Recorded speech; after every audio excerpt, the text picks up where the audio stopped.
Queridos hermanos, nos volvemos a encontrar hoy para conversar acerca de la espiritualidad de Jesús. Quiero recordarles que el encuentro pasado habíamos dicho que Jesús, como verdadero hombre, había tenido experiencias religiosas como cualquiera de nosotros y que esa experiencia religiosa fue evolucionando con el tiempo y que había llegado un momento importante de su vida, que es el bautismo, donde en cierto sentido recibió una impronta determinante que fue la que lo llevó después a comenzar su ministerio público. Hoy vamos a hablar de la espiritualidad de Jesús. ¿De qué hablamos cuando decimos de la espiritualidad de Jesús? Bueno, toda experiencia religiosa se encausa a través de un modo, de un tipo de espiritualidad. Esa espiritualidad tiene que ver con la forma en que nos vinculamos con Dios y este trato con Dios nos lleva también a tener un trato con la realidad, con los hermanos, con la vida en general. Por eso, así como sea nuestro vínculo con Dios, así será también nuestro trato, nuestro vínculo con la realidad y de igual manera nuestra espiritualidad. Si yo tengo una imagen y experimento en mi vida la imagen de un Dios que es severo, que es castigador, que está lejano a mi realidad, seguramente mi vínculo con el mundo, con la vida, con el prójimo, también va a ser distante, también va a ser legalista, rigorista, y mi espiritualidad va a ser altamente evasiva, es decir, descomprometida con la realidad y con un sesgo y un carácter de tipo moralizante, ¿no? Una espiritualidad de tipo moralista. Por eso es importante para nosotros ver cómo vivió Jesús esta experiencia religiosa, cuáles fueron los rasgos más importantes de su espiritualidad para poder también nosotros imitarlo. Podemos sintetizar en 4 estos rasgos de la espiritualidad de Jesús. En primer lugar, y algo que es fundamental en su vida, es la llegada del reino. Jesús comienza anunciando el reino de Dios. Para eso les voy a leer un pasaje del Evangelio de Lucas, capítulo 4, versículos del 16 al 21, que cuando Jesús vuelve a su pueblo, a Nazaret, va a la sinagoga el día sábado y ahí lee un pasaje del profeta Isaías que dice: El Espíritu del Señor está sobre mí porque me ha ungido, me ha enviado a anunciar la buena noticia a los pobres, a proclamar la liberación a los cautivos y la vista a los ciegos, para dar la libertad a los oprimidos y proclamar un año de gracia del Señor.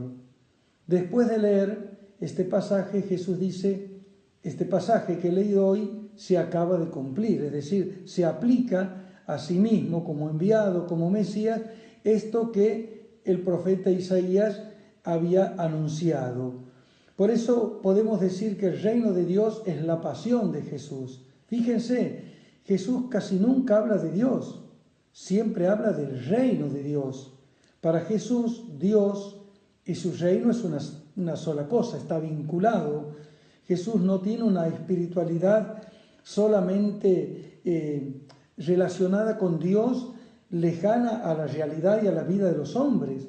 Justamente su experiencia religiosa, su experiencia de Dios, es la que lo lleva al encuentro de los hermanos, cuando cura, cuando expulsa demonios, cuando anima la vida, cuando perdona. Es decir, para Jesús, Dios se expresa, Dios se manifiesta en la llegada de su reino y en lo que Jesús hace para que ese reino de Dios esté presente. El segundo rasgo de la espiritualidad de Jesús es justamente el visualizar, el experimentar a Dios como Padre, ¿no? Recuerden que Jesús a Dios le llama Abba, que significa Padre, ¿no? Y este Padre es para Jesús un Padre cercano, un Padre providente, un Padre que está ocupado de la vida de sus hijos. Pero sería inexacto entender este vínculo de Jesús con Dios en un contexto cultural como el nuestro. Nuestra relación padre-hijo es muy diferente a la relación que tenía un padre y un hijo en la cultura mediterránea antigua. Por eso es bueno señalar 3 aspectos del vínculo padre-hijo en esta cultura para entender cuál era el vínculo que tenía Jesús con el Padre Dios. Estos rasgos son 3. En primer lugar, la obediencia. En segundo lugar, la imitación. Y en tercer lugar, la confianza. Estos 3 rasgos de la relación padre-hijo en la cultura mediterránea se ponen de manifiesto en el vínculo que Jesús tenía con Dios, ¿no? Por ejemplo, en el capítulo 6 del Evangelio de Juan, versículo 38, Jesús dice: he bajado del cielo no para hacer mi voluntad, sino la voluntad de aquel que me ha enviado, es decir, de su Padre. Hay un pasaje prototípico en el Evangelio de Lucas que nosotros comúnmente llamamos las tentaciones de Jesús, que están posteriores a su bautismo, capítulo 4, versículo del 1 al 13, y ahí el diablo lo va a tentar a Jesús justamente en esto, para que sea desobediente a la voluntad de Dios, ¿no? Lo quiere tentar. Les leo el pasaje, una síntesis del pasaje que dice: si te postras delante de mí, te daré todos estos reinos. Si tú eres el Hijo de Dios, manda estas piedras que se conviertan en pan. Si tú eres el Hijo de Dios, tírate de aquí hacia abajo, cuando lo lleva el diablo a Jesús al templo, al alero del templo. Es decir, Jesús fue tentado por el diablo en el modo mediante el cual Jesús hacía presente ese reino, ¿no? Jesús, como sabemos, hacía presente el reino a través del amor, del servicio y no del poder, de la violencia y del éxito mundano, que es lo que el diablo quería. El diablo, a lo largo de todo el ministerio público de Jesús, lo va a tentar, ¿no? Para que desobedezca a Dios y haga la voluntad del diablo, es decir, de no hacer presente ese reino a través del amor y del servicio, ¿no? Por eso, en este aspecto, Jesús fue un hijo obediente. Siempre estuvo dispuesto para cumplir la voluntad del Padre. Acuérdense ese pasaje hermoso, doloroso, pero hermoso, en el huerto de Getsemaní, donde Jesús dice: aparta de mí este cáliz, refiriéndose a su muerte, pero inmediatamente le dice al Padre: pero que se haga tu voluntad y no la mía. Jesús es el Hijo obediente del Padre Dios. El segundo rasgo es la imitación. Jesús imita en todo al Padre, pero especialmente ¿en qué? En la misericordia. Dios es misericordioso, por lo tanto Jesús es el profeta de la misericordia. Todos sus gestos, sus expresiones son para llevar ternura, para llevar misericordia a las personas, en especial a aquellos que sufren por enfermedad, por su vida de pecado, por la marginalidad. Por eso Jesús no nos va a decir, como en el Antiguo Testamento, sean santos como mi Padre es santo, sino que Jesús va a decir: sean misericordiosos como mi Padre o como Dios es misericordioso. Capítulo 6, versículo 36 del Evangelio de Lucas. Por último, Jesús, si decimos que Dios es un Padre amoroso, que es un Padre de misericordia, el Hijo confía totalmente en Dios, ¿no? Jesús confiaba totalmente en el Padre Dios. Leo un pasaje, lo voy a leer entero porque es muy rico y muestra esta actitud de confianza de Dios, de Jesús al Padre Dios, y cómo quiere enseñarnos también a nosotros, que somos sus hijos, a tener confianza en ese Padre. Mateo 6, versículos del 25 al 34.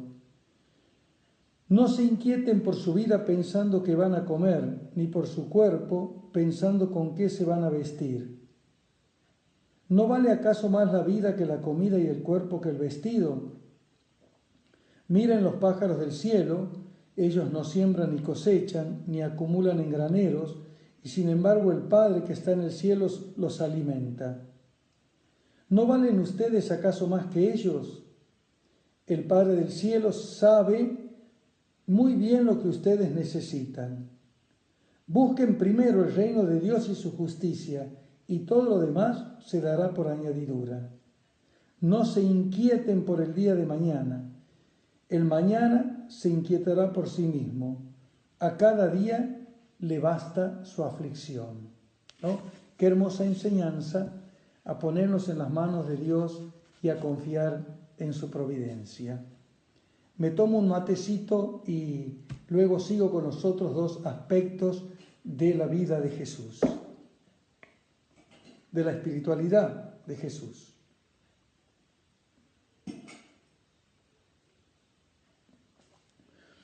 Otro aspecto importante de esta espiritualidad es la misericordia. Decíamos que Dios es Padre, pero Dios es un Padre misericordioso. Hay 3 parábolas en el capítulo 15 del Evangelio de Lucas, llamadas las parábolas de la misericordia, la de la oveja perdida, la de la moneda perdida y encontrada, y la del hijo pródigo, o más bien del Padre misericordioso. Comienza Lucas, el capítulo 15, diciendo: los publicanos y los pecadores se acercaban a Jesús para escucharlo. Los fariseos y los escribas murmuraban diciendo: este hombre recibe a los pecadores y come con ellos. Frente a esa crítica, Jesús narra estas 3 parábolas, ¿no? Las 3 son hermosas, extraordinarias. Todos las conocemos, la de la oveja perdida, conocemos la parábola del hijo pródigo, la del Padre misericordioso, ¿no? Dios para Jesús es un Padre que sale a buscar al pecador. Dios no se preocupa tanto por aquel que cumple los preceptos de la ley o por aquel que no necesita, en definitiva, de convertirse, porque ya está viviendo la experiencia de encuentro con el Señor. Dios se preocupa y se ocupa por aquellos que están alejados y sale a buscarlos. En el caso de la oveja perdida y del hijo pródigo, cuando la encuentra la oveja o cuando el hijo pródigo viene, Dios hace una gran fiesta, ¿no? En la parábola del hijo pródigo dice a los servidores: pónganle las sandalias a mi hijo, pónganle el anillo para devolverle la filiación que él la había perdido cuando se va. Maten el ternero engordado y hagamos una fiesta porque mi hijo estaba muerto y ha vuelto a la vida, estaba perdido y ha sido encontrado. Hicieron una gran fiesta.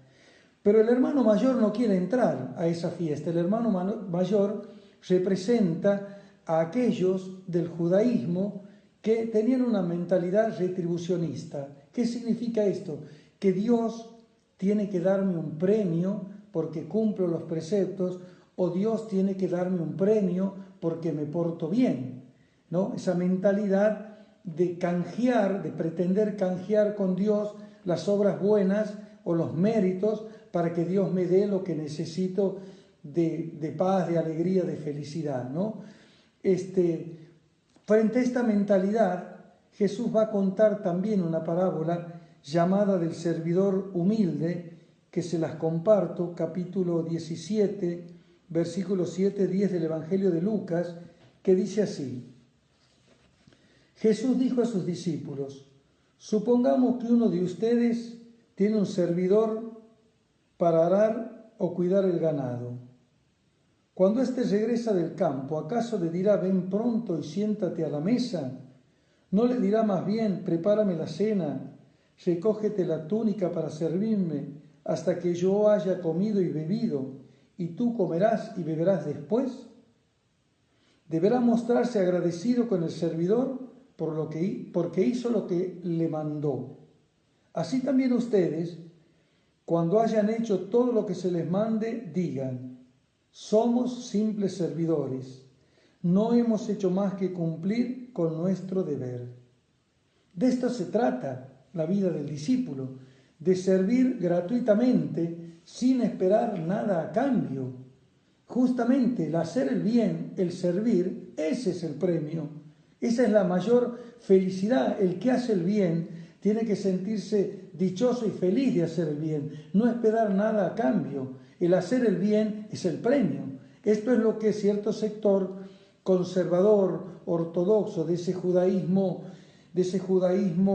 legalista, no podía entender cómo Dios iba a amar al pecador, cómo Dios los iba a poner en el mismo lugar que ellos, cómo Dios los iba a equiparar con ellos. Ellos eran justos, los otros eran pecadores. Para Dios todos somos pecadores, todos necesitamos de Jesús, que es el médico, y Dios se preocupa justamente de los más pecadores. A ellos sale a buscarlos. Por eso en la parábola de la oveja perdida va a decir: hay más alegría en el cielo por un pecador que se convierte que por 99 justos que no necesitan conversión. Por último, el último rasgo de la espiritualidad de Jesús es la presencia del Espíritu Santo en su vida. Como ustedes recordarán, en el encuentro anterior decíamos que Jesús, a partir del bautismo, recibe al Espíritu Santo y es poseído por él. Es el Espíritu Santo el que lo va a llevar a Jesús a hacer presente ese reino. Cuando Jesús sana, cuando Jesús cura, cuando expulsa demonios, siempre lo hace por el poder del Espíritu. Porque Jesús ha venido ¿para qué? Para que tengamos vida. Por eso en el capítulo 10, versículo 10 del Evangelio de Juan, Jesús va a decir: yo he venido para que tengan vida y la tengan en abundancia. Jesús es el curador de la vida, es el heraldo que ha venido de parte de Dios para curar la vida. Termino con este pasaje del libro de los Hechos de los Apóstoles, capítulo 10, versículo 38, que dice: como Dios ungió a Jesús de Nazaret con el Espíritu Santo, llenándolo de poder, Él pasó haciendo el bien y curando a todos los que habían caído en poder del demonio, porque Dios estaba con Él. Este es la mejor síntesis de la vida de Jesús. Él, porque era el portador del Espíritu Santo, pasó su vida haciendo el bien. De eso se trata la vida de Jesús, y de eso se trata la vida nuestra de los discípulos, ¿no? De hacer el bien y de esta manera manifestar que Dios es Padre, que Dios es misericordioso, que el reino de Dios ha llegado y que su Espíritu anima nuestra vida. El próximo encuentro, si Dios quiere, vamos a ver cómo esta espiritualidad de Jesús marcó, signó toda su vida, su actividad y sus enseñanzas. Vamos a ver varios aspectos de la actividad de Jesús: sus sanaciones, sus exorcismos, la comida, sus famosas comidas con los últimos de la sociedad, con los pecadores, su acción de perdonar a los demás, sus enseñanzas. Bueno, los invito a seguir compartiendo esta serie que le hemos llamado Tras las huellas de Jesús, y que como buscamos el único propósito de que podamos cada día conocerlo más para amarlo y servirlo en los hermanos. Que Diosito los bendiga, que el Espíritu Santo derrame toda su luz, toda su fuerza en ustedes y en sus familias. Les mando un abrazo grande y el próximo miércoles, la próxima semana, nos volvemos a encontrar.